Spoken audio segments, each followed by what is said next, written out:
ಈ ಫುಟೇಜಲ್ಲಿ ಕಾಣ್ತಿರೋ ಸಖತ್ತಾಗಿರೋ ಲೊಕೇಶನ್ ನೋಡಿ, 360 ವ್ಯೂವಲ್ಲಿ ಕಾಣೋದು ನಿಮಗೆ.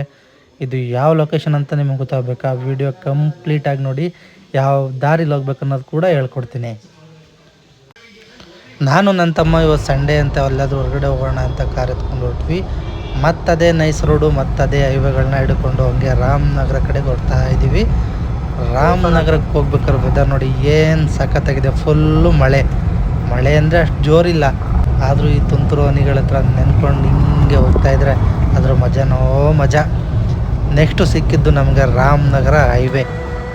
ರಾಮನಗರ ಹಳೆಯ ರೋಡಲ್ಲಿ ಕಂಟಿನ್ಯೂ ಆಗ್ತಾ ಮುಂದೆ ಹೋಗ್ತಾರೆ ನೋಡಿ. ಈ ಟ್ರೈನು, ಈ ಜಾಗ, ಈ ಮಳೆ, ಅಲ್ಲಿ ಫಾಗು, ಬೆಟ್ಟದ ಮೇಲೆ ಕಾಣ್ತಿರೋ ಮೋಡ, ಇದೆಲ್ಲನೂ ನೋಡ್ಕೊಂಡು ಹೋದರೆ ಹೋಗೋದು ಜರ್ನಿ ಮುಗ್ದೇ ಗೊತ್ತಾಗಲಿಲ್ಲ. ಅಷ್ಟರಲ್ಲಿ ನಮಗೆ ಹೊಟ್ಟೆ ಹಸಿ ಸ್ಟಾರ್ಟ್ ಆಗ್ಬಿಟ್ಟಿತ್ತಪ್ಪ. ಎಲ್ಲಾದರೂ ಒಂದು ಒಳ್ಳೆ ಹೋಟ್ಲು ತಿನ್ನೋಣ ಅಂತ ಹೇಳ್ಕೊಂಡು ಹಿಂಗೆ ನೋಡ್ಕೊಂಡು ಹೋಗ್ತಾ ಇದ್ದಾಗ ರಾಮನಗರದಲ್ಲಿ ನಮಗೆ ಸಿಕ್ಕಿದ್ದೇ ಈ ಹೋಟ್ಲು. ಈ ಹೋಟ್ಲ್ ಹೆಸರು ಸಂಕ್ರಣ್ಣ ನಾಟಿ ಕೋಳಿ ಫ್ಯಾಮಿಲಿ ಡಾಬಾ. ಹೋಟೆಲ್ ಆ್ಯಂಬಿಯನ್ಸ್ ಎಲ್ಲ ನೋಡೋಕೆ ಚೆನ್ನಾಗಿದೆ. ಇದು ಡಾಬಾ. ಈ ಡಾಬಾದಲ್ಲಿ ರೇಟ್ ಏನು ಕಮ್ಮಿ ಇಲ್ಲ ಗುರು. 350 ರೂಪಾಯಿ ಕೊಟ್ಟರಷ್ಟೇ ಒಂದು ನಾಟಿ ಕೋಳಿ ಮಸಾಲ ಸಿಗೋದು ನಮಗೆ. ಇದ್ರ ನಡುವೆ ಬಿಲ್ಗಳು ನೋಡ್ಕೊಳ್ಳಿ, ಇದರಲ್ಲಿ ಎಲ್ಲ ತೋರಿಸಿದ್ದೀನಿ.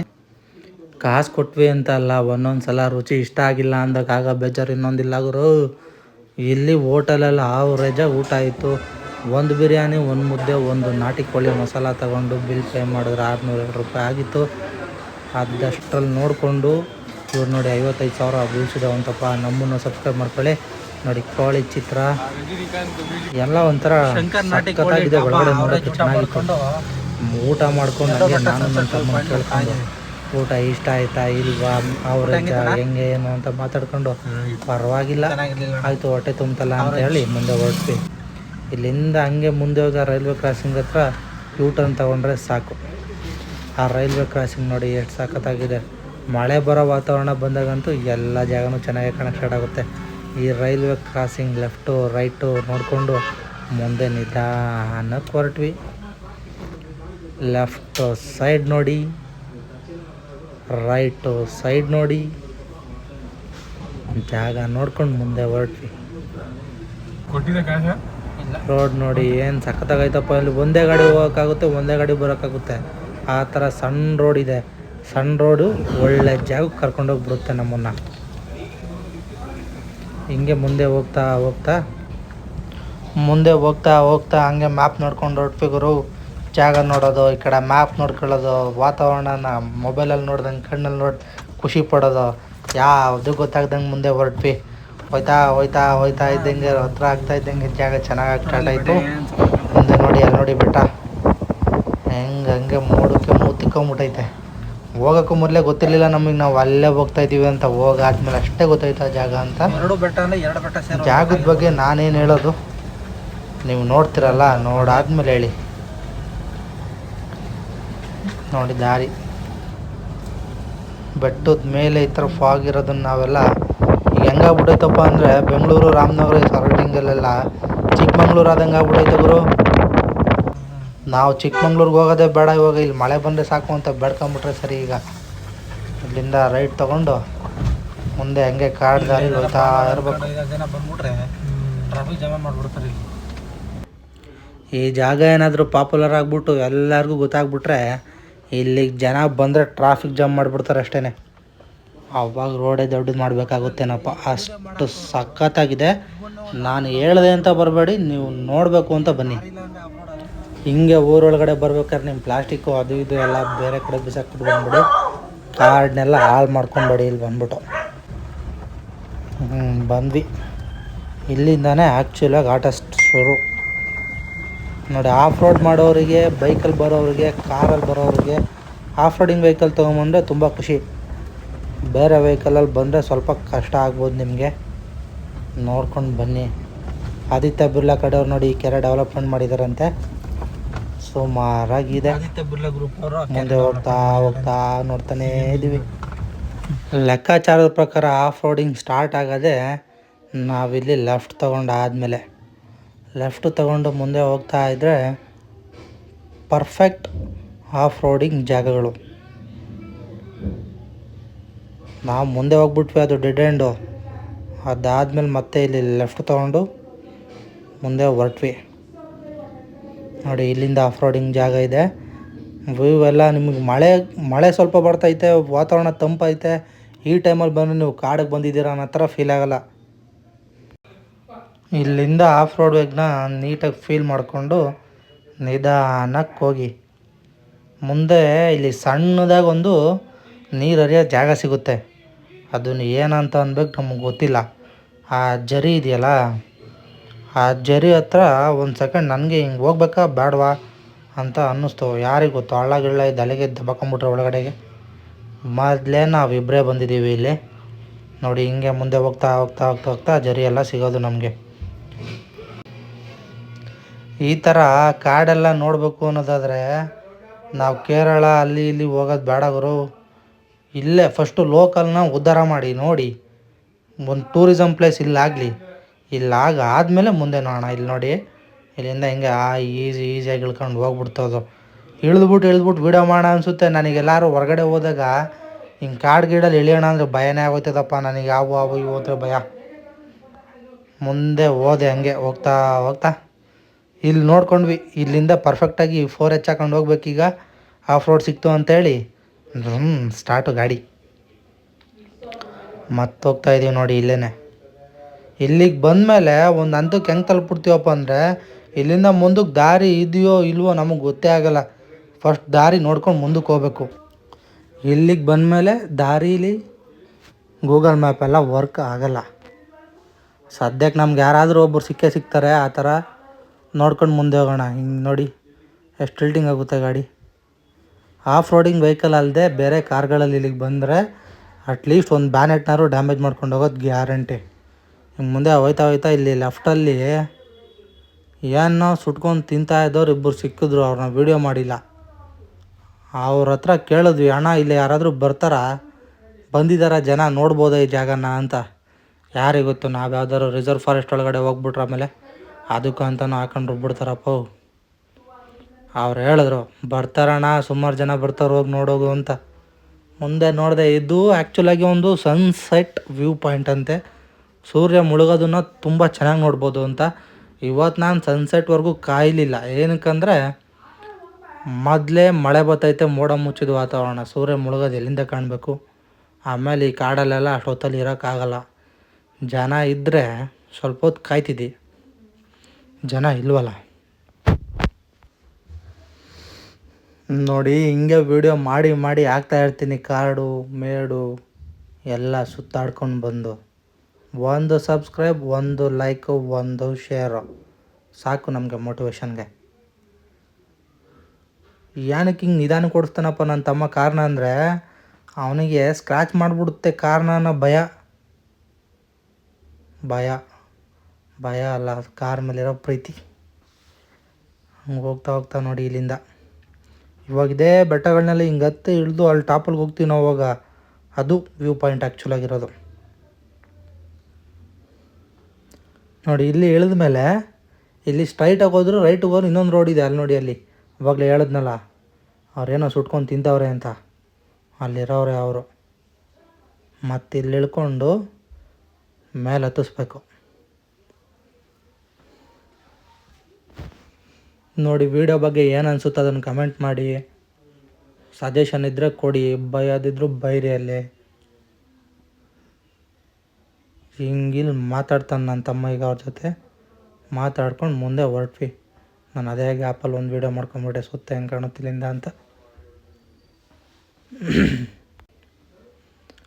ಮುಂದೆ ಇವಾಗ ನೋಡ್ರಪ್ಪ, ನೀವು ಇಲ್ಲಿದ್ದೀರಲ್ವಾ, ಯಾವ ಕಡೆ ರಸ್ತೆಗಂತ ಹೋಗ್ತೀರಾ? ರೋಡೇ ಇಲ್ಲ. ಇಲ್ಲಿ ಯಾರಾದರೂ ಅಕ್ಕಪಕ್ಕ ಇದ್ದವರು ಗೊತ್ತಿದ್ದರೆ ಅವ್ರು ಹೇಳ್ತಾರೆ, ಆ ಥರ ಹೋಗಿ. ಇಲ್ವಾ, ನಮ್ಮ ವೀಡಿಯೋನೇ ನೋಡಿ ನಾನು ಹೆಂಗೆ ಹೋಗ್ತೀನಿ ಹಂಗೆ ನನ್ನನ್ನು ಫಾಲೋ ಮಾಡ್ಕೊಂಡು ಹೋಗಿ. ಹುಡುಗರೆಲ್ಲ ಆಫ್ ರೋಡಿಂಗ್ ಸೈಕಲ್ ನೋಡ್ಕೊಂಬಿಟ್ಟವ್ರಪ್ಪ. ಅಲ್ಲಿ ಬೆಂಕಿ ಇವಾಗ ತಾನೇ ಎಸ್ತಾಯಿದ್ರು. ಏನು ಸುಡ್ತಾರಂತ ಗೊತ್ತಿಲ್ಲ. ಆ ಕಡೆಯಿಂದ ಬರೋಕೆ ಏನಾದ್ರು ಸುಟ್ರೆ ನೋಡೋಣ. ಏನೇನಾದ್ರು ಮನೆಯಿಂದ ಭಾನುವಾರ ಅಂತ ಮಟನ್ ಎತ್ಕೊಂಬಿಟ್ಟು ಇಲ್ಲಿ ಸುಟ್ಕೊಂಡು ತಿಂತವ್ರೇನೋ. ಇದೊಂಥರ ದೇಸಿ ಚಾಕ್ನ ನೋಡಿ. ಇಲ್ಲಿಂದ ಹಿಂಗೆ ಹೋದರೆ ಇಲ್ಲಿ ಲೆಫ್ಟಲ್ಲಿ ಸಣ್ಣಗೆ ಯಾವಾಗ ತಾನೇ ಯಾರ್ಯಾರೋ ಓಡಾಡಿದ್ರು ಅಂತ ಕಾಣುತ್ತಲ್ಲಿ. ಅಲ್ಲಿ 4x4 ಗಾಡಿಗಳು ಉಜ್ಕೊಂಡು ಓಡಾಗಿರೋ ರೋಡೆಲ್ಲ ಕಾಣ್ತಾಯಿತ್ತು ನಮಗೆ. ಅದ್ರ ಮೂಲಕ ಹಿಂಗೆ ಹೋದ್ವಿ. ನೀವುಗಳು ಓಡಾಡಿರೋ ಒಳ್ಳೆ ಆಫ್ ರೋಡಿಂಗ್ ಮತ್ತು ಈ ಥರ ಕಾಡು ದಾರಿಗಳು ಯಾವ್ದಾದ್ರು ಇದ್ದರೆ ಸಜೆಷನ್ ಕೊಡಿ ಕಮೆಂಟ್ ಬಾಕ್ಸಲ್ಲಿ. ಅಲ್ಲೂ ಹೋಗಿ ನಾನು ನೋಡ್ತೀನಿ ಹೆಂಗೈತೆ ಏನೋ ಒಂದ್ಸಲಿ ಅಂತ. ನೋಡಿ ಇಲ್ಲಿಂದ ಅಪ್ಪ ಏನು ಗುರು ಸೈಕಾಗಿ ಒಂದು ನಿಧಾನ ಓಡಿಸ್ತಾನೆ. ನಾನಾರು ಹಿಂಗೆ ಗುದ್ದಿಸ್ಕೊಂಡು ಹತ್ತಿಸ್ಕೊಂಡು ಹೋಗ್ಬಿಟ್ರೆ ಒಂದು ಮಜಾ ಸಿಗುತ್ತಲ್ಲ, ಆ ಥರ ಹೋಗ್ಬೋಣ ಅಂತ ಅನಿಸುತ್ತೆ. ಬಿಡಲ್ಲ. ನಿನ್ನ ಚಟಪಾಟಿ ಹುಡುಗ ಹಣ ಓಡಿಸೋಣ ಹಂಗೂ ಹಿಂಗೂ ನಾನು ಬೈತಾ ಇದ್ದೆ ಅವನ್ನ, ಹೋಗೋ ಬೇಗ ಹೋದ್ರೆ ತಾನೆ ನಾವು ನೋಡೋಕ್ಕಾಗೋದಲ್ಲಿ. 20-25 ನಿಮಿಷದ ವೀಡಿಯೋ ಮಾಡೋ ಮಾಡ್ತೀಯಲ್ಲ ನಾನು. ಒಂದು 10 ನಿಮಿಷ 15 ನಿಮಿಷದ ವೀಡಿಯೋ ಮಾಡಿದ್ರೆ ಸಾಕು ಅಂತ ಬೈಕೊಂಡು ಕರ್ಕೊಂಡು ಹೋಗ್ತಿದ್ದೆ. ಹಂಗೂ ಹಿಂಗೂ ನೋಡಿ ಎಷ್ಟು ಸಖತ್. ಹಿಂಗೆ ಹತ್ಬೇಕಾದ್ರೆ ಅದ್ರ ಫೀಲ್ ಇದೆಯಲ್ಲ, ನಮ್ಮ ಬೆನ್ನು ಹಿಂದಕ್ಕೆ ಭಾರ ಆಗೋ ಥರ, ಅದನ್ನು ನೋಡ್ಕೊಂಡು ಮುಂದೆ ಹೋಗೋದೇ ಮಜಾ. ನಾನು ವೀಡಿಯೋ ಸರಿಯಾಗಿ ಹಿಡಿಯೋದು ಬಿಟ್ಬಿಟ್ಟು ಅದನ್ನು ಫೀಲ್ ಮಾಡೋಕ್ಕೆ ಸ್ಟಾರ್ಟ್ ಆಗಿಬಿಟ್ಟಿದ್ದೆ. ಯಾಕಂದರೆ ನನಗೆ ಜರ್ನಿ ಅಂದರೆ ತುಂಬ ಇಷ್ಟ. ಅದರಲ್ಲೂ ಈ ಥರ ಸೈಕಾಗಿರೋ ಜಾಗಗಳು ಸಿಕ್ಕಿದ್ರೆ ನೋಡ್ಕೊಂಡಿರೋದೆ. ನೋಡಿ ಅಲ್ಲಿ ನೋಡಿ ದನ ಮೇಯಿಸ್ತಾವನೊಬ್ಬರು, ಅವ್ರನ್ನೇ ಕೇಳಿದ್ದು ನಾವು, ಅಣ್ಣ ಇಲ್ಲಿ ಬರ್ಬೋದಾ, ಮುಂದೆ ಹೋಗ್ಬೋದಾ. ಜನ ಯಾರಾದರೂ 1-2 ಗಾಡಿಗಳು ಓಡಾಡೋರು ಸಿಕ್ಕಿದ್ರು ಯಾರೋ ಬಂದವ್ರು ಇರಪ್ಪ ಇದೇ ಜಾಗ ಇರ್ಬೋದು ಅನ್ನೋ ಕಾನ್ಫಿಡೆನ್ಸಲ್ಲಿ ಮುಂದೆ ಹೋಗ್ಬಿಡ್ತಿದ್ವಿ. ಯಾರೂ ಸಿಕ್ಕಿರ್ಲಿಲ್ವಲ್ಲ. ಅವ್ರ ಹತ್ರನೇ ಕೇಳ್ಕೊಂಡು ಹಿಂಗೆ ಹೋಗೋದಾ ಹಂಗೆ ಹೋಗೋದಾ ಕೇಳ್ಕೊಂಡು ಬರ್ಬೇಕಪ್ಪ. ಮೇಲಕ್ಕೆ ಹೋಗೋವರೆಗೂ ನಾನು ಇಲ್ಲೆಷ್ಟೇ ಬಿಲ್ಡಪ್ ಕೊಟ್ರು ಮೇಲೆ ಜಾಗ ಎಷ್ಟು ಸಖತ್ತಾಗಿದೆ ಅಂತ ಹೇಳೋಕ್ಕಾಗಲ್ಲ. ಒಂದು ಸಲ ತೋರಿಸ್ತೀನಿ, 360 ಡಿಗ್ರಿ ವಿಡಿಯೋ ಮಾಡಿದ್ದೀನಿ, ಫೋಟೋ ತೆಗ್ದಿದ್ದೀನಿ ನೋಡಿ ಅದನ್ನು. ಮತ್ತು ನಮ್ಮ ಕಾರ್ದು ಸ್ಟಾರ್ಟಿಂಗಲ್ಲಿ ಡ್ರೋನಲ್ಲಿ ಕ್ಯಾಪ್ಚರ್ ಮಾಡಿದ್ವಲ್ಲ, ಅಲ್ಲಿ ಯಾರೋ ಬಣ್ಣ ಬಂದಿದ್ರು ಆಲ್ರೆಡಿ, ಅವರು ಡ್ರೋನಲ್ಲಿ ತೆಕ್ಕೊಟ್ಟಿದ್ದು. ನಮ್ಮ ಹತ್ರ ಡ್ರೋನ್ ಇಲ್ಲ, ತೆಗ್ದಿದ್ದಾರೆ ಅವರು ವಿಡಿಯೋ ಎಲ್ಲ. ನೋಡಿ ಇಲ್ಲಿ ನಮ್ಮ ರೈತರು, ನಮ್ಮ ಕಡೆ ಮಂಡ್ಯ ಭಾಷೆಲಿಂದ ಮೆದೆ ಅಂತೀವಿ, ರಾಗಿ ಮೆದೆಗಳೆಲ್ಲ ಹಾಕಿದ್ರು. ಇಲ್ಲಿ ಹತ್ಬೇಕಾರೆ ಭಯ, ಅವರೇ ನಮ್ಮನ್ನೆಲ್ಲಿ ಬೈದಿದ್ದು ಕಳಿಸ್ಬಿಟ್ಟಾರಪ್ಪ ಅಂತ. ಆದರೆ ಅವ್ರು ಬಂದವ್ರು ಏನೂ ಮಾತಾಡಲಿಲ್ಲ. ಇಲ್ಲಿ ಬಂದ್ವಿ, ನಿಲ್ಸಿದ್ವಿ, ಸಾಕಿದೆ, ಮುಂದೆ ನಡ್ಕೊಂಡು ಹೋಗೋಣ, ಹೆಂಗೈತೆ ಜಾಗ ನೋಡಿಕೊಂಡು ಬರೋಣ ಅಂತ ಹೇಳಿದೆ. ನೋಡಿ 360 ಡಿಗ್ರಿ ವ್ಯೂ ನಿಮಗೆ ವೀಡಿಯೋದಲ್ಲಿ ತೋರಿಸ್ತಾ ಇದ್ದೀನಿ. ಸೂಪರು. ನಾವು ಬಂದಿನೇ ಎಷ್ಟು ಚೆನ್ನಾಗಿತ್ತು ಅಂತ ನನಗೆ ಸಿಕ್ಕಾಪಟ್ಟೆ ಖುಷಿ. ನೋಡಿ ಈ ಅಣ್ಣನೇ ಡ್ರೋನ್ ಹಾರಿಸ್ತಾಯಿದ್ರು ಅಲ್ಲಿ, ನಾನು ಹಂಗೆ ಹೋದೆ. ಏನಣ್ಣ ಡ್ರೋನು ಎಷ್ಟು ಏನು ಕೇಳಿಕೊಂಡು ನನಗೆ ನಮ್ಮದು ಒಂದು ವೀಡಿಯೋ ಮಾಡಿಕೊಟ್ರು. ಅದೇ ವೀಡಿಯೋನೇ ಸ್ಟಾರ್ಟಿಂಗಲ್ಲಿ ಹಾಕಿರೋದು ನಾನು. ಏನು ಗುರು ಎಷ್ಟು ಮೇಲೆ ಗೊತ್ತಾ ಡ್ರೋನ್ಸು. ನೋಡಿ ಈ ಥರ. ಹೌದಾ, ಫುಲ್ಲಾಗಿ ನೋಡಿದೆ ಒಂದು ವೀಡಿಯೋ. ಸರ್ವಿಸ್ ಎಲ್ಲ ಅದ್ರದ್ದು. ನಿಮಗೆ ವೀಡಿಯೋ ಬಗ್ಗೆ ಏನು ಅನಿಸುತ್ತೆ ಅನ್ನೋದನ್ನು ಕಮೆಂಟ್ ಮಾಡಿ. ಹೊಸಬ್ರಾಗಿದೆ ಸಬ್ಸ್ಕ್ರೈಬ್ ಮಾಡಿ, ಮತ್ತೆ ಮಾಡೋಣ. ಈ ಅಣ್ಣ ಇನ್ಸ್ಟಾಗ್ರಾಮಲ್ಲಿ ಫೇಮಸ್ ಅಂತಪ್ಪ, ಟ್ರಾವೆಲಿಂಗ್ ವೀಡಿಯೋ ಹಾಕಿ ಹೇಳಿದ್ರು ಅವರು. ಮತ್ತು ನೋಡಿ ಇದು ಅವಣ್ಣ ಡ್ರೋನಲ್ಲಿ ನಮ್ಮದು ವೀಡಿಯೋ ತೆಗಿತೀನಿ ಅಂದಾಗ ನನ್ನ ತಮ್ಮಂಗೆ ಡ್ರೈವ್ ಮಾಡ್ಕೊಂಡು ಹೋಗಿದ್ದಲ್ಲಿ ಮುಂದೆ. ಡ್ರೋನ್ ಸೌಂಡ್ ನೋಡಿ ಒಳ್ಳೆ ಎಲ್ಲ ಜೇನು ನೊಣಗಳು ಒಟ್ಟಿಗೆ ಬಂದಾಗ ಆಗುತ್ತಲ್ಲ ಆ ಥರ ಸೌಂಡು. ಈ ಕಾರಂತೂ ತಾರನ್ನ ಫೋಟೋ ಹೊಡ್ಕೊಳ್ಳೋದಕ್ಕೆ ಅಂತಲೇ ಮಾಡಿರ್ಬೇಕು, ಆ ಥರ ಸಖತ್ ಲುಕ್ಕಲ್ಲಿ ಕಾಣುತ್ತೆ. ಇಲ್ಲೆಲ್ಲ ಫೋಟೋ ತಗೊತೀನಿ ಸಖತ್ತಾಗಿ ಕಾಣಬೇಕು ಅಂದ್ಕೊಂಡೇ ಬರ್ತಿರಲ್ಲ, ನೀವು ಬನ್ನಿ, ಒಳ್ಳೊಳ್ಳೆ ಫೋಟೋ ಸಿಗುತ್ತಿಲ್ಲ ನಿಮಗೆ. ಮತ್ತೆ ಇದು ಹೊರಡಬೇಕಾದ್ರೆ ಒಂದು ಸಣ್ಣ ವೀಡಿಯೋ ಮಾಡ್ಕೊಂಡ್ವಿ. ಅಣ್ಣನೂ ಹೊರಟರು ಆ ಕಡೆ ಬೈಕಲ್ಲಿ, ನಾವು ಈ ಕಡೆ ಇಳಿಸ್ಕೊಂಡು ಬಂದೆ. ಇವಾಗ ನಾನು ಡ್ರೈವ್ ಮಾಡ್ತಾಯಿದ್ದೆ. ಮುಂದೆ ಅಲ್ಲಿ ತಮ್ಮಂಗೊಂದು ವೀಡಿಯೋ ಮಾಡೋಕ್ಕೆ ಹೇಳಿದ್ದೀನಿ. ನಮ್ಮದು ಮೊಬೈಲ್ ವೀಡಿಯೋ ಹೇಗೆ ಬರುತ್ತೆ ಆಫ್ ರೋಡಲ್ಲಿ ಅಂತ ನೋಡೋಣ ಅಂತ ಬಂದೆ. ನೋಡಿ ಇಲ್ಲಿ ಹೆಂಗಪ್ಪ ಅಂದರೆ ಒಂದು ಸ್ಟೆಪ್ ಬೈ ಸ್ಟೆಪ್ ಜಾರ್ಕೊಂಬಿಡುತ್ತೆ ಕಾರೇನೆ, ಹುಷಾರಾಗಿ ಓಡಿಸ್ಕೊಂಡು ಹೋಗ್ಬೇಕು. ನಿಮಗೆ ಗೊತ್ತಿಲ್ಲ ಅಂದರೆ ಗೊತ್ತಿರೋರು ಕರ್ಕೊಂಬಂದು ಹುಷಾರಾಗಿ ಹೋಗಿ. ನಾನು ಮಾಡಿದೆ ಅಂತ ಹೇಳ್ಬಿಟ್ಟು ಆಮೇಲೆ ನಮ್ಮ ಮೇಲೆ ತಪ್ಪೇಳೋದು ಬೇಡಪ್ಪ. ಬಂದಿದ್ದಾರೇ ಗೊತ್ತಾಗಲ್ಲ ಅವರು, ಸೀರಿಯಸ್ಲಿ ಯಾವ ಕಡೆಯಿಂದ ಇಳಿಸ್ಬೇಕು ಅಂತಲೇ ಗೊತ್ತಾಗಲ್ಲ. ನಾವು ಆ ಕಡೆಯಿಂದ ಬಂದಿದ್ವಿ ನಾವು, ಮತ್ತು ಈ ಕಡೆ ಎಲ್ಲಿ ಇಳಿದ್ರೂ ಇಳಿಯುತ್ತೆ, ಜಾಗ ಚೆನ್ನಾಗೇ ಇದೆ. ಬಟ್ ಆ ಸೈಡಲ್ಲಿ ಸೇಫಾಗಿ ಇಳ್ಕೊಬೋದು, ಸುಮ್ಮನೆ ಏನಕ್ಕೆ ರಿಸ್ಕು. ಬಂತು ನೋಡಿ ಜಾಗ. ತಾರಿಗೆ ನಿಜವಾಗ್ಲೂ ಎಷ್ಟು ಈಸಿನಪ್ಪ ಅಂದರೆ, ನಾರ್ಮಲ್ ರೋಡು ಒಂದೇ, ಆಫ್ ರೋಡು ಒಂದೇ, ಬೆಟ್ಟನೂ ಒಂದೇ, ಗುಡ್ಡನೂ ಒಂದೇ. No roads no problems. ನೋಡಿ ಹಿಂಗೆ ಮತ್ತು ಅದೇ ಬಂದ ದಾರಿಲೇ ಹೋಗಿ ಮನೆ ಸೇರ್ಕೊಂಡು ಇವಾಗ.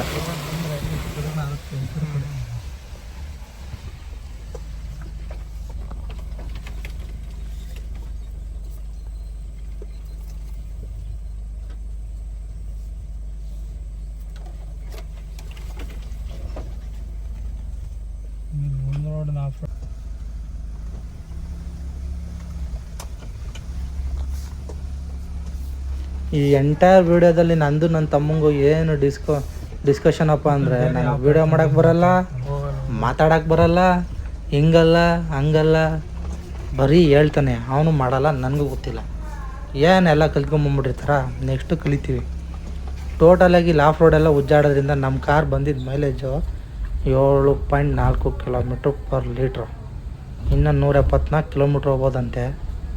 ನಮ್ಮ ಮನೆಗೆ ಹೋಗೋದಕ್ಕೆ ಅಷ್ಟೊಂದೇನು ಬೇಕಾಗಿಲ್ಲ, ಬೇಗ ಹೋಗಿ ತಲುಪಿಡ್ತೀವಿ. ಮತ್ತೆ ಇದೇ ಥರ ವೀಡಿಯೋ ಸಿಗ್ತಾ ಇರೋಣ. ಬಾಯ್ ಬಾಯ್.